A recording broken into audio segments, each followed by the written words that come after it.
2 months. My god. And the MVP demo managed to get itself out there on many platforms, and I'm actually quite happy about that. For people who don't know who I am, my name is Mitch, and I'm also known as Planetary. I am the creator and the developer of Bob the Blob. In this particular devlog, I'm here to give you guys a bit of an idea of what I had to go through throughout the 3 months, and even beforehand when Bob the Blob was actually a small animation, and how he became part of the gaming world. Also, to go through some ideas of the amount of trials and errors I had to go through, the amount of engines I had to go through to actually figure out the best suited engine, not only for me, but also for Bob the Blob. So this devlog is here to tell you the span of 3 months and even beforehand of the journey for Bob the Blob, the trials and errors I had to go through to actually make Bob the Blob, and also yet what you expect more in the future with the lovely Bob the Blob. So let's actually start off at the beginning.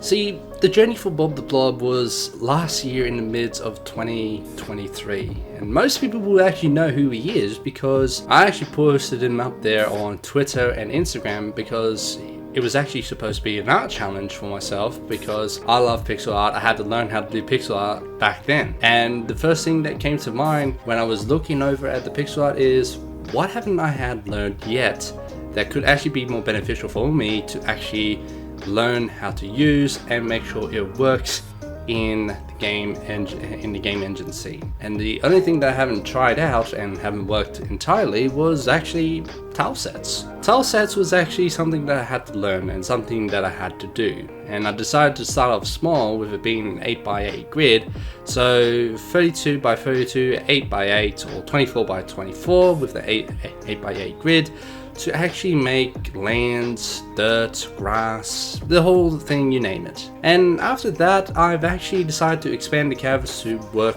on the tile sets and actually understand how it works. But when it came down to it, after the tile sets, it's more to the fact, well, we need a character to go by it. Like, you need a character to actually be somewhat close to the tile sets. So I made a small 6x6 lovely square blob in red, and that's when Bob the Blob came to play. Basically, from a small exercise I wanted to do with tile sets to making a small animation with the lovely Bob the Blob, showing him how it works, but also yet it helps me to make small animation, which that was the second thing that I did. I made small animations, small and simple animation with Bob the Blob and tile sets. So it was pretty much 2 exercises in one day, and I was actually pretty happy about that. And after when I've actually done my exercise with both the tile sets and the small animation, I showed it to Instagram and also yet on Twitter, and people were actually wondering, who is this young fellow? Who's this lovely blob? And I said to myself, well, he hasn't got a name. Bob the Blob came to play. And that's how he became something unique, because Bob is a blob, blobs are sticky and also able to shapeshift. And that's when I start fiddling around and actually tinkering with Bob the Blob and actually giving him powers or abilities that any platform characters will do. So I've worked on him throughout the span of 5 months before he actually became an actual game development character. I worked on his blob shrinkage, I worked on his wall jumps, I worked on his animations and all kinds of stuff. Even his end goal was something that I had to work on as well. And every time when I worked on him, and every time when I worked on him with Aseprite, the pixel tool that my go-to pixel tools, people actually enjoyed Bob the Blob because he was a simple character. A fun, loving, simple character that even family and kids will actually enjoy playing because they enjoy these simple and fun and lovable characters. So after when that was done and Bob the Blob was actually all set and ready to go, then it came to the part where I have to find a particular game engine that can actually benefit me and help me make Bob the Blob into reality. So after a couple of months, somewhere in the late 2023s, I managed to try different game engines. I worked with Game Maker Studio, was working on the programming side of Game Maker Studio, not the scriptless side of things. So that was actually a bit of a downfall for me because I don't know how to code. I tried to learn how to code, but I couldn't get there in the end. I managed to get him working correctly, but it was despite that whenever he touches it, he's supposed to actually restart, but it never got around to doing that. And the same thing goes with Godot as well. I've used Godot, I had a bit of a problem, I couldn't understand coding very well, I had to drop that idea as well. But after the Aviator Game Jam and actually looking at one other game engine that I haven't used, which was G-Developed, and making my very first game for the Game Jam, I thought to myself, you know what, Bob the Blob will be best suited for here because of the amount of extensions. I can actually make things a little bit easier for me and able to make Bob the Blob of how I see fit. But even though the game engine was easy, when it came down to the coding side of things and trying to make things work, that's when the trial and error starts to kick in. There was so many errors, there was so many trials and errors, and there's so many things I had to work with to make sure Bob was best suited to how I see fit. And when it came down to coding, there was actually one thing that actually managed to get in my way, and that was the shrinking formation that Bob does. And I'm pretty sure not many other game platformers have actually done this, but if they did, I may need to do some research. See, the whole idea with Bob is he is able to fit through smaller gaps that no other platformers can do, and able to run as well while in the shrink formation as well. That was the whole idea for Bob, is the fact that there is some areas that not even some enemies can fit through, but he can. And that's the whole idea for Bob. He has the ability to shrink and actually go through.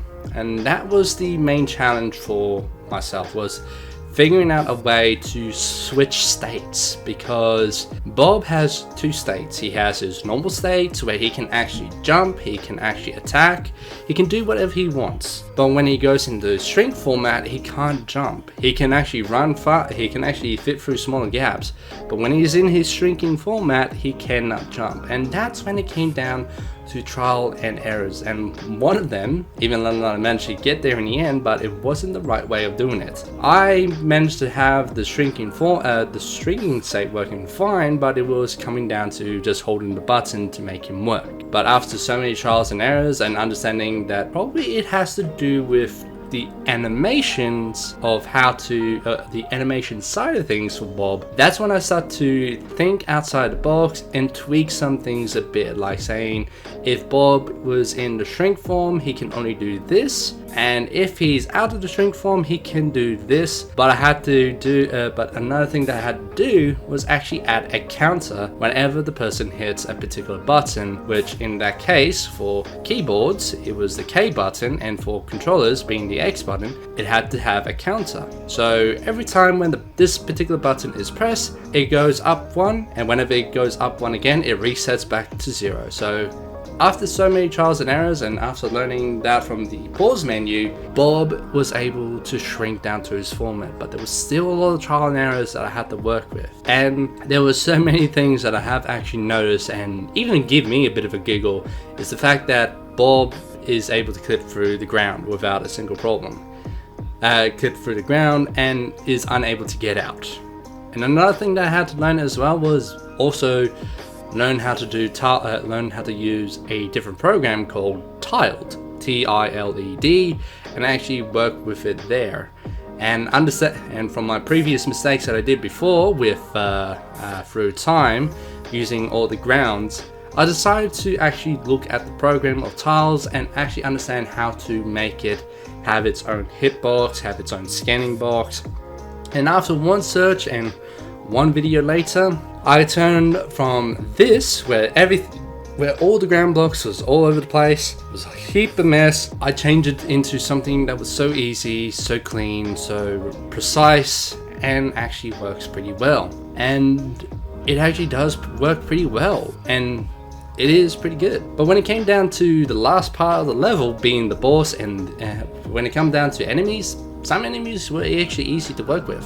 especially the circles and the triangles, because they're aimless. They're supposed to be jumped on, they're supposed to be obstacles, but when it came down to the rectangle and also get the boss, that's when the challenge starts to kick in, because that's when I have to find a way to activate a timer for the rectangle, because I want the enemies to be unique in its own way. Where the rectangle, yeah, he is a solid, but he does have a way to actually spike himself up to indicate the player that he is in his activated phase. Don't jump on him, you actually will lose life and start from the beginning. And that's the whole idea, is to make something more challenging and make it more fun. And that's the same thing that I did with also the boss, the rectangle boss. It was a challenge and it was fun. And giving him a health phase, everything, able to switch up the speed every time when he gets hit. That was the whole idea for the boss rectangle as well. And I'll be honest, I'm actually quite happy of where I am now, and also yet having the first deadline done. So after that, I actually want to give myself a bit of a break, about a 2 weeks break, and I want people to play the MVP demo, allow me to actually get critical feedback, allow me to understand where I need to work, how I'm going to do it, and how to improve it a little bit more better. And that's the whole idea for the first deadline being the MVP demo, is to help me understand how to become better and how to work on it even more. Plus it also gives me enough time to actually improve myself with pixel art and also yet music, which will be part of my next scrimmage for the next deadline, is learning how to do music and also yet putting the music in there before the next deadline, which will be the demo for Steam, which there's only going to be 10 levels, so so the same 5 levels for the first one, but the second level having another, well, the next world having its own 5 levels and a different theme to it. It's to help me improve myself, help me understand you guys a little bit more, help me improve, and actually how to make things interesting and how to make things more challenging. But also yet, I'm also going to be working on a little bit of a collectathon as well for Bob the Blob, because there is one particular thing that I did in the story, was actually added a consolation prize, being the Blob's sweets, or liquid sweets, that Bob and his friends actually love enjoying. But that is something I will save another time. But hey, if you made it this far and you actually enjoyed the story that I have done so far and enjoyed the journey, and also you have seen the social medias of where Bob the Blob is right now, and if you want to give it a try, I will happily put the link in the description below for both Game Jolt and also for itch.io, where it is free to play, free to download, free to enjoy and have experience. Please feel free to give me any feedback at all. It helps me so much to actually improve myself even further, to actually make Bob the Blob better, but also yet more fun, where people, young and old, can actually enjoy the adventures and journey that Bob the Blob will bring into the gaming world once it is fully released.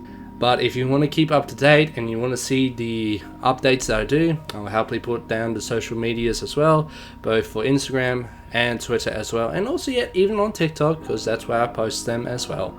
So thank you, ladies and gentlemen. More journeys and more adventures for Bob will be awaiting in the next after my 2 weeks break, and also the amounts of trials and errors I'm going to be having with making music, and also making more worlds, more themes, and more levels, and also improvements for Bob the Blob.